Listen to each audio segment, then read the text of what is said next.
ରାଧେ ରାଧେ। ଆଜି ସୋମବାରରେ ଆମେମାନେ ବୃହତ୍ ସୋମନାଥ ବ୍ରତ କଥା ପଢ଼ିବା। ସୋମନାଥ ବ୍ରତ କଥା ଓ କୁକୁଟି ବ୍ରତ କଥା। ଏହି ସୋମନାଥ ବ୍ରତ ପ୍ରଭୁ ଶିବଙ୍କର।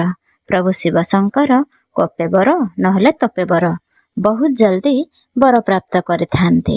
ତେଣୁ ଚାଲନ୍ତୁ ଆମେ ଆଜି ଏହି ବହିରୁ ସୋମନାଥଙ୍କ ବ୍ରତ କଥା ବିଷୟଟି ସମ୍ପୂର୍ଣ୍ଣ ଶୁଣିବା। ଶୁଣିଲେ ଶିବଙ୍କର କୃପା ଲାଭ ହେବ। ଆରମ୍ଭ କରିବା। ଓଁ ନମ ଶିବାୟ। କର୍ପୂର ଗୌରମ୍ କରୁଣାବତାରಂ ସଂସାର ସାରମ୍ ভুজগেন্দ্রহারম সদা বসন্তম হৃদয়ারবিন্দে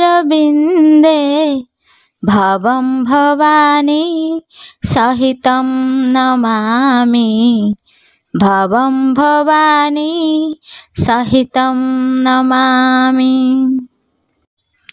সোমনাথ ব্রত কথা। ভক্তি ভাবে কৃতাঞ্জলি দেইণ পার্বতী সুখাসীন মহাদেব পଚାରୁ ଅଛନ୍ତି। आहे प्रभु कही अछ व्रत नाना मते सोमनाथ व्रत कथा कह प्रभु मते। ताहा शुणी ईश्वर जे व्रत बखाणन्ति ଯେଉଁ व्रत करी लोक मुक्ति लभन्ति। तीर्थरे प्रयाग इंद्रदेवଙ୍କ ମଧ୍ୟରେ नदी मध्ये गंगा श्रेष्ठ अटे जे परीरे व्रत मध्ये सेहि परी अटई ए व्रत जस आयुधन पुत्र होइण प्रापत। मोर अनुग्रह ताकु एहा जे कहई निष्कटंक राज्य भोग त्रैलोक्य लभई। पार्वती कहिले प्रभु सोमनाथ व्रत किपरि करन्ति एहा कह करी तथ्य। प्रथमे एहाकु किए आनिला मर्त्यकु ଏହା ଶୁଣି ଈଶ୍ୱର ଯେ କହନ୍ତି ତାହାଙ୍କୁ। ପୂର୍ବେ ଥିଲା ବେଦାଭ୍ୟାସୀ ଏକଇ ବ୍ରାହ୍ମଣ ବହୁତ କୁଟୁମ୍ବ ତାର ଦରିଦ୍ର ସେ ପୁଣ। କୁଟୁମ୍ବଙ୍କ କ୍ଷୁଧା ଦେଖି ପତି ଦ୍ୱାରା ସେହୁ ଗାଳି ଖାଇ ମନେ ମନେ ଚିନ୍ତା କଲା ବହୁ। ଯେଉଁ କର୍ମ ବିପାକରୁ ଏପରି ହୋଇଲି ପୂର୍ବ ଜନ୍ମେ ଶିବ ସେବି ତୋଷବା ନ କଲି। ଭାବି ଭାବି ବ୍ରାହ୍ମଣ ଯେ ମନେ ପଚାରିଲା ବ୍ରତ ଏକ କରିବି ସେ ବୋଲିଣ ବୋଇଲା। ଏହା ବିଚାରିଣ ବିପ୍ର ଭାରି ଯାକୁ କହି सोमनाथे न देखिले मु खाइबी नाही। घरे किछि नाही तांक पाई किस नेबी कि रूपे मो मनरथ सफल करिबी। ଏହା ଶୁଣି ବ୍ରାହ୍ମଣୀ ଯେ ଆନନ୍ଦ ହୋଇଲା ଆମ୍ଭ ଘରେ ଯାହା ଅଛି ଶୁଣସି ବୋଇଲା। ବହୁ କାଳୁ ସଞ୍ଚି ଅଛି ଚାଉଳର କଣି ଆଉ ମଧ୍ୟ ରଖି ଅଛି ବିରି କିଣି ପୁଣି। ଦୁହିଁକି ମିଶାଇ ପିଠା କରି ଦେବି ସାତ ଏହା ନେବ ପୂଜା ତୁମ୍ଭେ ଦେଇ सोमनाथ। ए रूपे ब्राह्मणी सात गोटी पीठा कला पुड़ा बांधी स्वामी कुजे देईण कहिला। आहे कांत ଏହା ନେଇ ଯାଅ କୁଶଳରେ, ମନରଥ ସିଦ୍ଧ କରି ବେଗ ଫେର ଘରେ। ବାଟେ ଯାଇ ବ୍ରାହ୍ମଣ ତା ମିତ୍ରକୁ ଦେଖିଲା, ବ୍ରାହ୍ମଣକୁ ଦେଖି ମିତ୍ର ଆନନ୍ଦ ହୋଇଲା। କେଉଁଠାକୁ ଯାଉଅଛ କହ ଆହେ ମିତ, ତାହା ଶୁଣି ବ୍ରାହ୍ମଣ ଯେ କହଇ ତୁରିତ। ସୋମନାଥ ମହାଦେବ ଛନ୍ତି ଯେଉଁଠାରେ, ଯାଉଛି ମୁଁ ସେଠାବକୁ ଦର୍ଶନ ଆଶାରେ। ମିତ୍ର ଯେ କହିଲା ଶୁଣି ବ୍ରାହ୍ମଣ ବଚନ, ସଙ୍ଗେ ଯିବି ସୋମନାଥ କରିବି ଦର୍ଶନ। ଏହି ରୂପେ ଯାଉଁ ଯାଉଁ 7 ଦିନ ଗଲା, ମିତ୍ର ଯେ ক্ষୁଧାର୍ତ ହୋଇ ବ୍ରାହ୍ମଣେ କହିଲା। ପିଠା ପ୍ରାୟ ତୁମ୍ଭ ହସ୍ତେ କିସ ଯେ ଦିଶଇ, ସତ କହ ক্ষୁଧା ମତେ ଅତ୍ୟନ୍ତ ବାଧଇ। ତୁମ୍ଭ ଇଚ୍ଛା ଅଛି ଯଦି ଯିବାକୁ ମୋର, ତେବେ ଏଇ ଖାଦ୍ୟ ଦେଇ ପ୍ରାଣ ରକ୍ଷା କର। ବ୍ରାହ୍ମଣ କହିଲା ମିତ୍ର ଦେବାର ନୁହଁଇ, ପତ୍ନୀ ମୋର ଦେଇଅଛି ଶ୍ରୀ ଶିବଙ୍କ ପାଇଁ। ମୁଁ ଏହା ନେଇଣ ଦେବି ଶ୍ରୀ ସୋମନାଥଙ୍କୁ। ଏହା ଶୁଣି ମିତ୍ର ତାର ଧଇଲା ପୁଡ଼ାକୁ, ଖାଇବା ନିମନ୍ତେ ଆଣି ଭାଙ୍ଗି ପକାଇଲା। ସୁବର୍ଣ୍ଣର ପିଠା 7 ତହିଁରେ ଦେଖିଲା। ଆନନ୍ଦ ହୋଇଣ ତହୁଁ ମିତ୍ରକୁ କହିଲା, ତୁମ୍ଭ ଆମ୍ଭ କାର୍ଯ୍ୟ ମିତ୍ର ସଫଳ ହୋଇଲା। ଚାଲ ଏବେ ଏହିଠାରୁ ଗୃହକୁ ଫେରିଣ, ଫେରିବାକୁ ନାସ୍ତି କରି କହଇ ବ୍ରାହ୍ମଣ। ପ୍ରତିଜ୍ଞା ମୁଁ କରିଅଛି ଦେଖିବି ଶିବଙ୍କୁ, ପିଣ୍ଡେ ପ୍ରାଣ ଥିବ ଯାଏ ନ ଯିବି ଗୃହକୁ।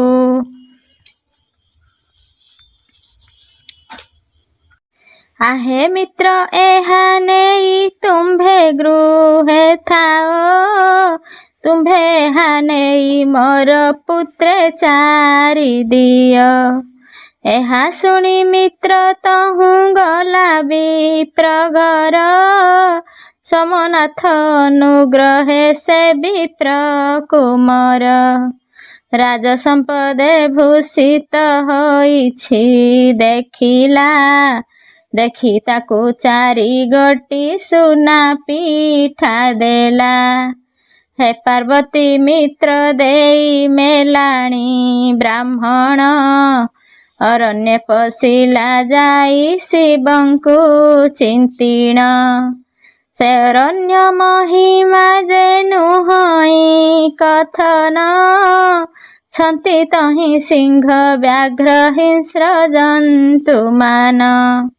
ତାଳ ଯେତ ମାଳ ଆଦି ବୃକ୍ଷ ମାନେ ଛନ୍ତି, ଝିଙ୍କାରି ଭ୍ରମର ପକ୍ଷୀ ଶବଦ କରନ୍ତି।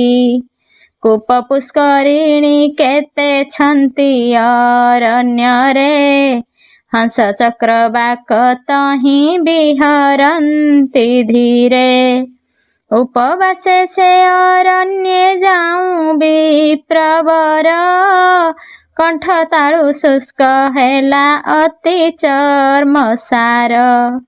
ଭୂମିରେ ପଡ଼ିଲା ମୋହ ଯାଇ ସେ ବ୍ରାହ୍ମଣ, ପ୍ରସନ୍ନେ ଶ୍ରୀ ସୋମନାଥ ପ୍ରବେଶ ହୋଇଣ।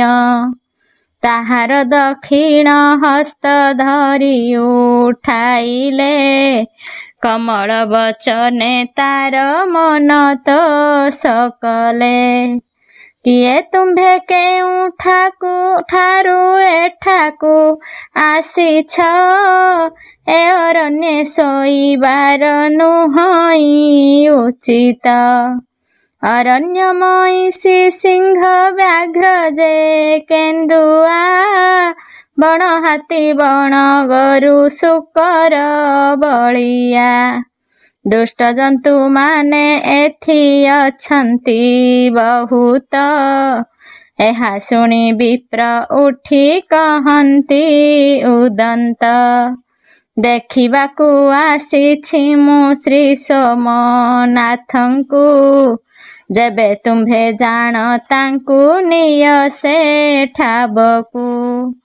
ତପସ୍ୱୀ କହିଲେ ଶୁଣି ବ୍ରାହ୍ମଣ ବଚନ, ସୋମନାଥେ କରାଇବି ତୁମ୍ଭଙ୍କୁ ଦର୍ଶନ। ବ୍ରାହ୍ମଣ ଦକ୍ଷିଣ ହସ୍ତ ତପସ୍ୱୀ ଧଇଲେ, ଯହିଁଛନ୍ତି ସୋମନାଥ ତହିଁ ଘେନିଗଲେ। ସେ ଅରଣ୍ୟ ମହିମା ଯେ କହିଣ ନୁହଁଇ, ବାଳ ସୂର୍ଯ୍ୟ ପ୍ରାୟ ତେଜ ପ୍ରକାଶ ହୁଅଇ। ମାଣିକ୍ୟ ମଣ୍ଡିତ ଆଉ ମଣିରେ ବେଷ୍ଟିତ, କଳ୍ପବୃକ୍ଷ ନାନା ଜାତି ଫୁଲେ ସୁଶୋଭିତ। ଭ୍ରମର ଲୋକ କିଳମାନେ ଶବ୍ଦ କରୁଛନ୍ତି, ହଂସ ଚକ୍ର ବାକ ଆଦି ବିହାର କରନ୍ତି। ଉଚ୍ଚ ପର୍ବତରୁ ଜଳ ଅରଣ୍ୟେ ପଡ଼ିଣ, ନଦୀମାନ ବହି ଦିଶେ ଅତି ସୁଶୋଭନ। ଦିଗପାଳେ ସେ ସ୍ଥାନକୁ ଆଶ୍ରୟ କରନ୍ତି, ରତ୍ନଖମ୍ବ ଯୁକ୍ତ ବହୁ ପ୍ରାସାଦ ଅଛନ୍ତି।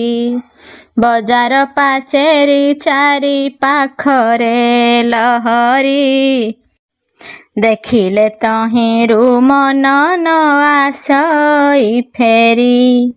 ମଧ୍ୟରେ ମଣ୍ଡପ ପାଟ କନାରେ ଜଡ଼ିତ, ତହୁଁ ସିଂହାସନ ନାନା ରତ୍ନେ ସୁଶୋଭିତ।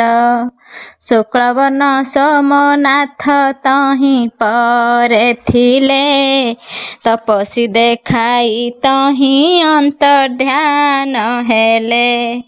ସେ ବ୍ରାହ୍ମଣ ସୋମନାଥ ଦର୍ଶନ କରିଲା, ଭୂମିଷ୍ଠ ପ୍ରଣାମ କରି ବହୁ ସ୍ତୁତି କଲା। ପାପୀ ପାପ କର୍ମ ମୁହିଁ ପାପାତ୍ମା ଆବର, ମହାପାପ ଜାତ ହୋଇ ଅଛି ମୋ ଶରୀର। आहे ଉମାକାନ୍ତ ତବ ପାଦେ ନମସ୍କାର, ସର୍ବ ପାପ କ୍ଷୟ କରି ମୋତେ ରକ୍ଷା କର। आहे ପ୍ରଭୁ କରିଣ ମୁଁ ଚରଣ ଦର୍ଶନ, ଜନ୍ମ ମୋ ସଫଳ କଲି ଜ୍ଞାତି ବନ୍ଧୁଜନ। ଧନ୍ୟ ମୋର ପିତା ମାତା କୁଳ ମୋର ଧନ୍ୟ, ଆଜିଠାରୁ ପାଦ ପଦ୍ମେ ରହୁ ମୋର ମନ।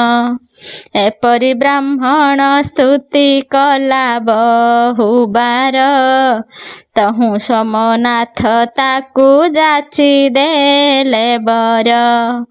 ଦରିଦ୍ରତା ନାଶ ଯାଇ ଧର୍ମରେ ସୁମତି, ରହୁ ବିପ୍ର ଗୃହେ ତବ ଭାର୍ଯ୍ୟା ହେଉ ବୃତ।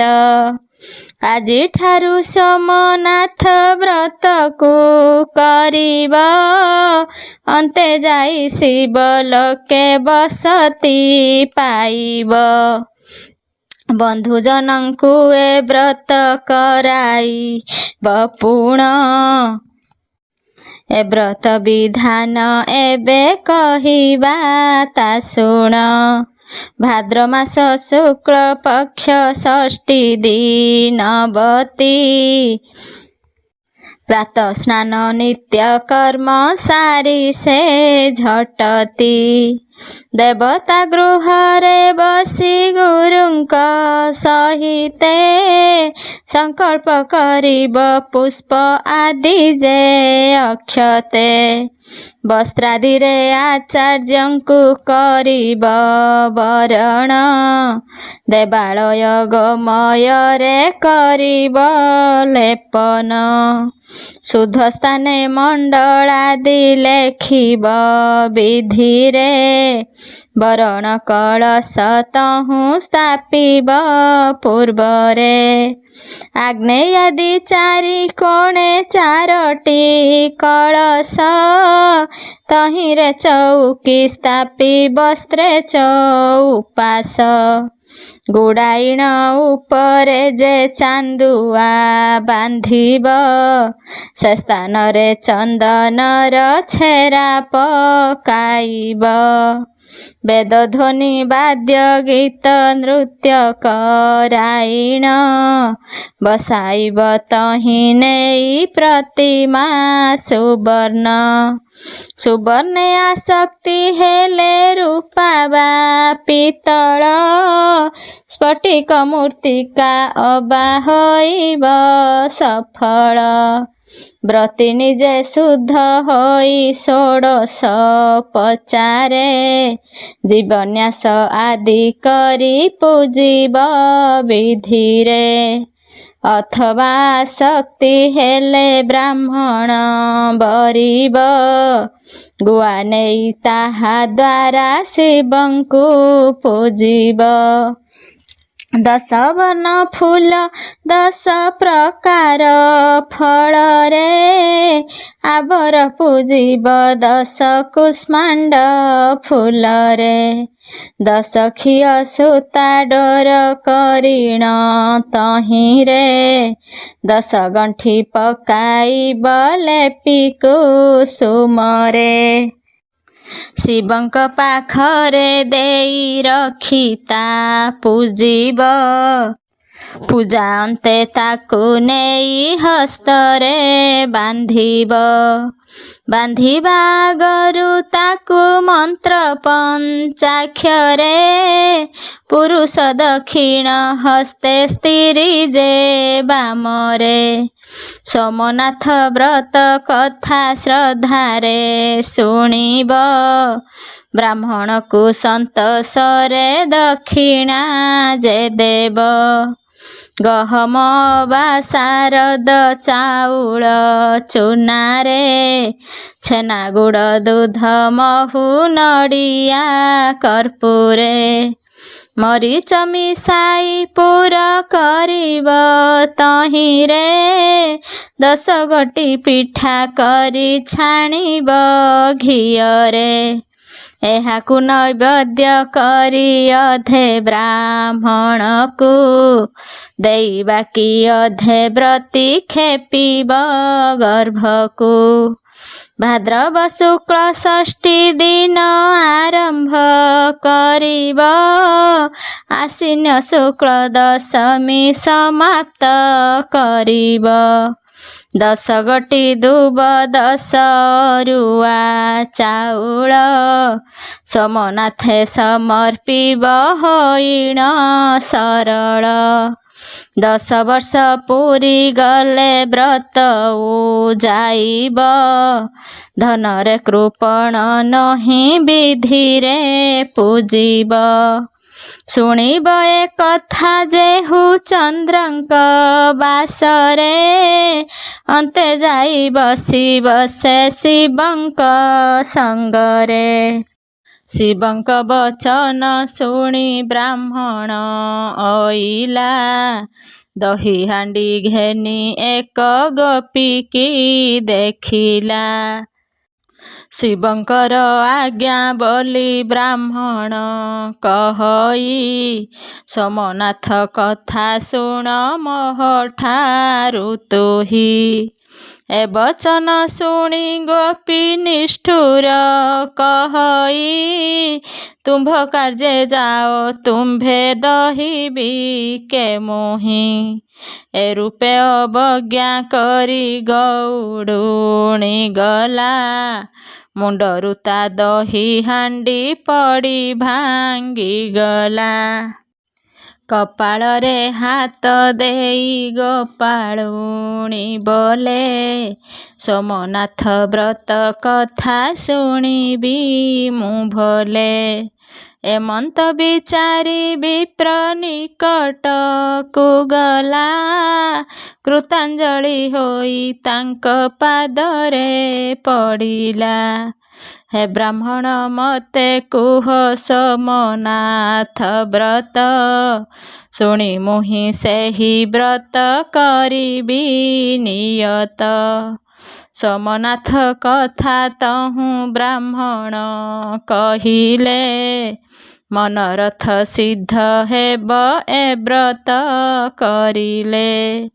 ଗୋପୀ ବୋଲେ ଦହି ହାଣ୍ଡି ଯଦି ମୁଁ ପାଇବି, ନିଶ୍ଚୟ କହୁଛି ଏହି ବ୍ରତ ମୁଁ କରିବି। ଏମନ୍ତେ ବୋଲନ୍ତି ଗୋପୀ ଦହି ହାଣ୍ଡି ହେଲା, ତହୁଁ ସେ ଆନନ୍ଦେ ଗୋପୀ ଦହି ବିକିଗଲା। ସେଠାରୁ ବ୍ରାହ୍ମଣ ଯାଇ ଦେଖିଲା ବାଟରେ, 7 ଗୋଟା ଚୋର ପଡ଼ିଛନ୍ତି ବନ୍ଧନରେ। ତାଙ୍କୁ ଦେଖି ବିପ୍ର ବୋଲେ, ଆହେ ଭାଇମାନେ, ସୋମନାଥ କଥା ଶୁଣ ଯାହା ତୁମ୍ଭ ମନେ।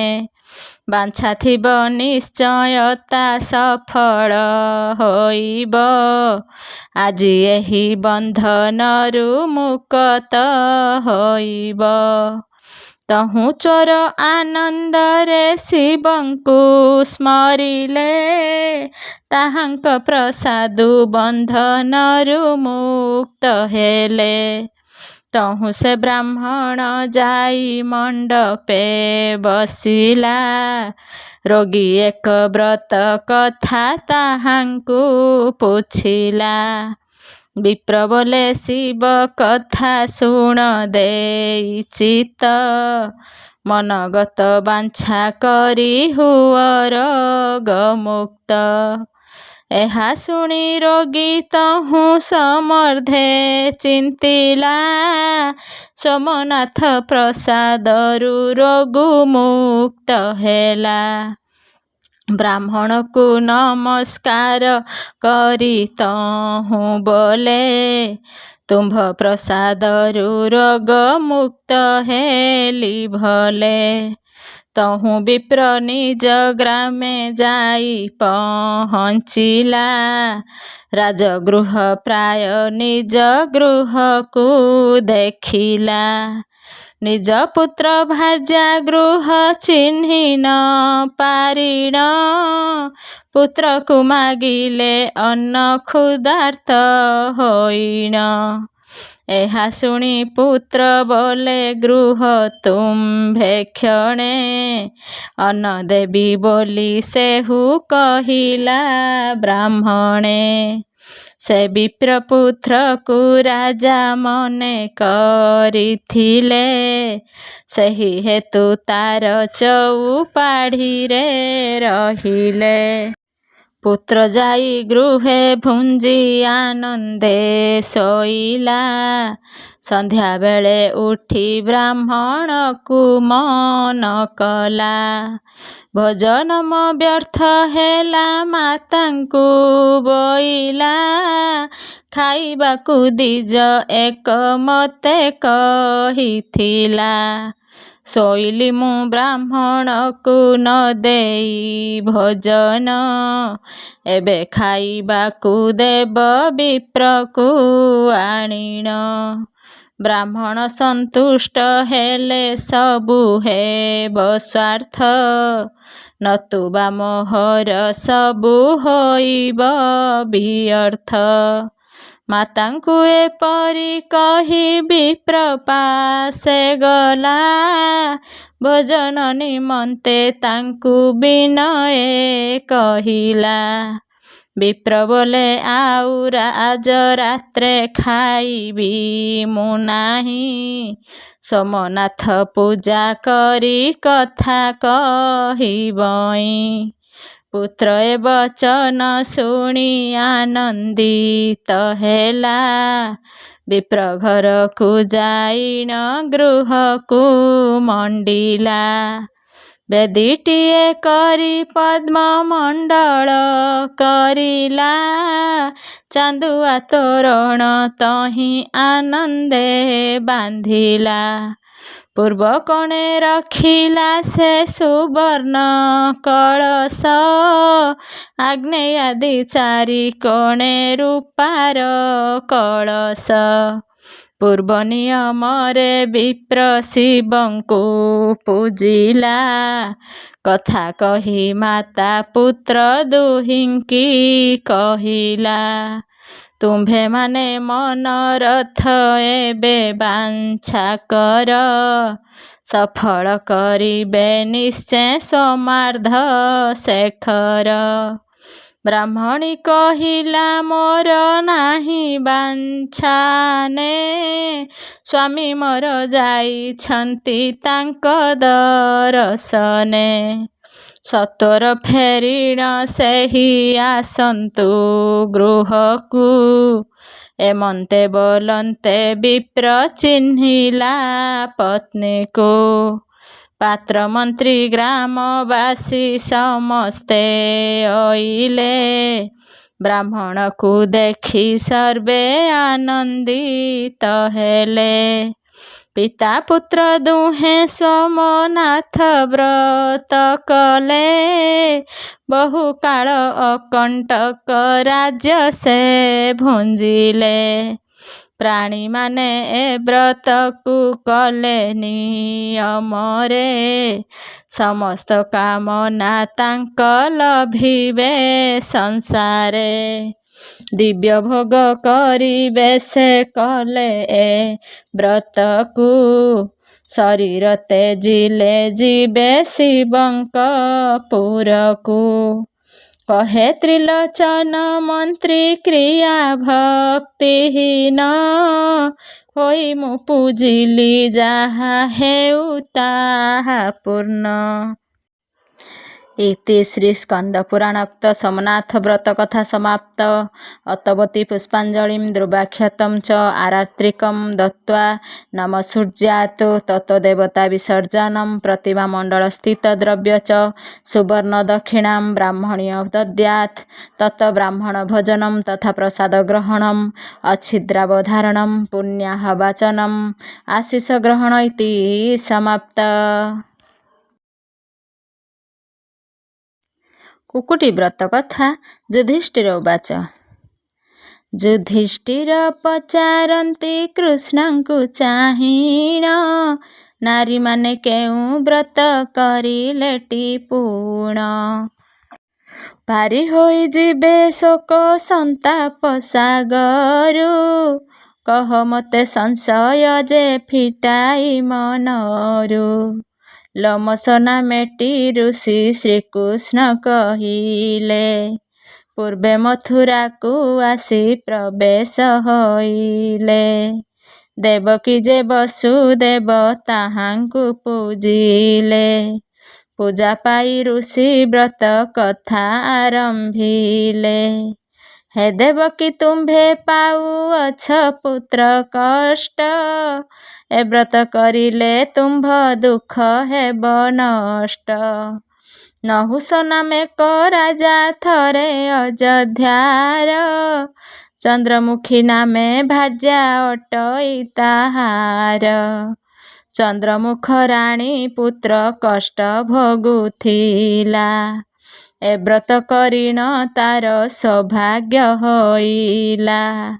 ରାଜପୁରୋହିତ ଭାର୍ଯ୍ୟା ଅଟଇ ମେନକା। ଚନ୍ଦ୍ରମୁଖୀ ସଙ୍ଗେ ହୋଇଥିଲା ସେହୁ ସଖା। ସରଜୁ ତଟକୁ ଦିନେ ଦୁଇ ସଖୀ ଗଲେ। ଦେଖିଲେ ସେ ନଗ୍ର ନାରୀମାନେ ତହିଁ ଥିଲେ। ସ୍ନାନ ସାରି ନାରୀମାନେ ମଣ୍ଡଳ ଲେଖିଣ। ସୁବର୍ଣ୍ଣ ପ୍ରତିମା ତହିଁ କଲେ କସ୍ଥାପନ। ପାର୍ବତୀ ସହିତେ ମହେଶ୍ୱରଙ୍କୁ ତହିଁରେ। ପୂଜା କଲେ ପୁଷ୍ପ ଧୂପ ଦୀପ ନୈବେଦ୍ୟରେ। ପୂଜା ସାରି ନାରୀମାନେ ଯିବାକୁ ଉଠିଲେ। ଏହା ଦେଖି ସଖୀ ଦୁହେଁ ତାଙ୍କୁ ପଚାରିଲେ, ଆଗ ସଖୀମାନେ ତୁମ୍ଭେ କାହାଙ୍କୁ ପୂଜିଲ? କି ବିଧାନେ ପୂଜା କଲ ପାଇବ କି ଫଳ? ନାରୀମାନେ କହିଲେ ଯେ ଉମା ମହେଶ୍ୱର, ପୂଜିଣ ପ୍ରାର୍ଥନା ଆମେ କଲୁ ଏ ପ୍ରକାର। ହେ ପରମେଶ୍ୱର ତୁମ୍ଭେ ତ୍ରିକାଳ କାରଣ, ଶାନ୍ତ ତୁମେ ଜଗତର ପତି ଅଟୁ ଶୁଣ। ଶିବ ତୁମ୍ଭେ ତୁମ୍ଭଙ୍କୁ ଯେ କରୁ ନମସ୍କାର, ଆତ୍ମା ସମର୍ପଣ କଲୁ ତୁମ୍ଭର ପୟର। ଏମନ୍ତ ପ୍ରାର୍ଥନା କରି ନାଲିଆ ଡୋରରେ, ଅଷ୍ଟରତ୍ନ ପକାଇଣ ନିବେଦିଛା ମୁରେ। ପୂଜା ଅନ୍ତେ ତାହା ଆଣି ବାନ୍ଧିଲୁ ହସ୍ତରେ, ପୁତ୍ରଦାତା ଅଟେ ଏହୁ ଶୋକ ନାଶ କରେ। ସମସ୍ତ କାମନା ସିଦ୍ଧି କରଇ ଯେ ପୁଣ, ଏଣୁ ହାତେ ବାନ୍ଧି ଆତ୍ମା କଲୁ ନିବେଦନ। ଯେତେ କାଳ ପିଣ୍ଡେ ପ୍ରାଣ ଥିବ ଏ ମହୀରେ, ତେତେ କାଳ ଏ ବ୍ରତକୁ ବାନ୍ଧିବ ହସ୍ତରେ। ସଖୀ ଦୁହେଁ ଏହା ଶୁଣି ସେ ବ୍ରତ କରିଲେ, ନଦୀରେ ସେ ସ୍ନାନ କରି ଶିବଙ୍କୁ ପୂଜିଲେ। ଅଷ୍ଟଗ୍ରନ୍ଥି ଯୁକ୍ତ ଡୋର ହସ୍ତରେ ବାନ୍ଧିଣ, ଉମା ମହେଶ୍ୱରେ କଲେ ଆତ୍ମା ନିବେଦନ। ପୂଜା ଅନ୍ତେ ଚଳିଲେ ଯେ ଯାହା ଘରକୁ, ବହୁ କାଳେ ପାସରିଲେ ସଖୀ ଏ ବ୍ରତକୁ। ଚନ୍ଦ୍ରମୁଖୀ ହସ୍ତେ କେଣେ ବ୍ରତ ହଜାଇଲେ, ମଲା ପରେ ପୁନରାୟ ବାନରୀ ହୋଇଲେ। ମେନକା ଯେ ମତ୍ତ ହୋଇ ପୂଜା ପାସରିଲା, ହସ୍ତରେ ବ୍ରତ ଥିବାରୁ କୁକୁଟି ହୋଇଲା। ପତ୍ନୀ ଗର୍ଭେ ଜାତ ହୋଇ ପୂର୍ବ ଜନ୍ମ କଥା, ଜାଣି ନ ପାରିଲା ମନେ ବହୁତର ବ୍ୟଥା। କୁକୁଟିର ନାରୀ ଦୁହେଁ କରିଲେ ବିଚାର, ପଶୁ ଜନ୍ମେ ପୂଜିଲେ ସେ ଉମା ମହେଶ୍ୱର। ପୂଜା ବିଧି ମାନ କିଛି କରି ନ ପାରନ୍ତି, ଉପବାସ ରହି ମାତ୍ର ଈଶ୍ୱର ସ୍ମରନ୍ତି। ଏମନ୍ତ ସେ ବହୁ କାଳ ପୂଜିଣ ମରିଲେ, ତହିଁ ପରେ ଯାହା ହେଲା ଶୁଣ ମନ ସ୍ଥିରେ। ଯେଉଁ ଦେଶେ ରହିଛନ୍ତି ଦୁଗ୍ଧବତୀ ଗାଈ, ଆବର ଯେ ହୀନ ବୃଷ୍ଟି କେବେ ନ ବାଧଇ। ସେ ଦେଶେ ବାନରୀ ଯେ ଜନମ ହୋଇଲା, ଈଶ୍ୱରୀ ନାମେକ ଏକ ରାଜରାଣୀ ହେଲା। କୁକୁଟି ହୋଇଲା ଭାର୍ଯ୍ୟା ରାଜପୁରଧାର, ଭୂଷଣା ତାହାର ନାମ ସଖୀ ଈଶ୍ୱରୀର। ଭୂଷଣାର 8 ଗୋଟି ପୁତ୍ର ହେଲେ ଜାତ, ଦୀର୍ଘାୟୁ ହୋଇଣ ସେହୁ ହେଲେ ବୀର୍ଯ୍ୟବନ୍ତ। ମହାତେଜା ଯଶୋଜୀ ଯେ ହୋଇଲେ ସଂସାରେ, ଭୂଷଣାର ଦିନ ଗଲା ଏମନ୍ତ ଯୁଗରେ। ଈଶ୍ୱରରେ 1 ଗୋଟି ପୁତ୍ର ହେଲା ଜାତ, ମାତ୍ରକ ଅଷ୍ଟମ ବର୍ଷେ ହୋଇଲା ସେ ହତ।